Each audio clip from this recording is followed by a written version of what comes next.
शिक्षक new English school Kharadgaon तालुका शेवगाव जिल्हा अहमदनगर या ठिकाणी कार्यरत आहे।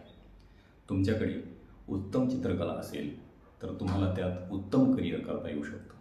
कला क्षेत्रात डिग्री घ्यायची असेल तर 12वी हा बेस मानला जातो। 12वी पास झाल्याशिवाय आर्ट कोर्ससाठी ॲडमिशन मिळत नाही। शालेय जीवनातून कला क्षेत्रात जाण्यासाठी एलिमेंटरी आणि इंटरमिजिएट या परीक्षा अत्यंत महत्त्वपूर्ण ठरतात। या परीक्षेत कलेचा बेस शिकवला जातो। एलिमेंटरी आणि इंटरमिजिएट परीक्षेमध्ये nature drawing, still life, memory drawing इत्यादी विषयांचा समावेश केलेला असतो। हे विषय म्हणजे कलेचे बेस आहेत। 12वी नंतर BFA bachelor of fine art, painting, शिल्पकला, ॲप्लाइड आर्ट इत्यादी विषय शिकवले जातात। सध्याच्या काळात नवीन कोर्स खूप निघाले आहेत। Fashion design, product design, shoes design, interior decoration, textile design, art decoration, तुम्हाला हवे ते कोर्स तुम्ही निवडू शकता। विद्यार्थ्यांना या विषयात अत्यंत बारकाईने अभ्यास करावा लागतो।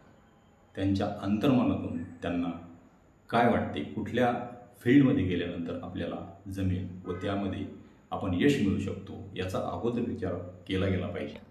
भारतात विविध ठिकाणी कला महाविद्यालये उपलब्ध आहेत। जसे महाराष्ट्र राज्यामध्ये मुंबई, नागपूर, औरंगाबाद, पुणे या ठिकाणी ड्रॉइंग कॉलेजेस आहेत।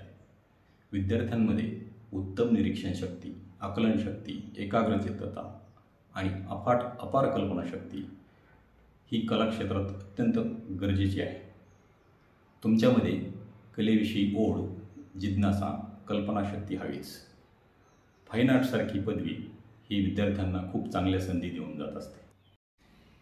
या सर्व कोर्सेसच्या प्रवेशाची सुरुवात जून-जुलै या महिन्यामध्ये होते। प्रत्येक कोर्सच्या प्रवेशासाठी प्रवेशपूर्व परीक्षा घेतली जाते। या परीक्षेचे फॉर्म ऑनलाईन पद्धतीने देखील भरले जातात। तसेच या सर्व कोर्सेसची माहिती आपल्याला गुगलवर उपलब्ध आहे।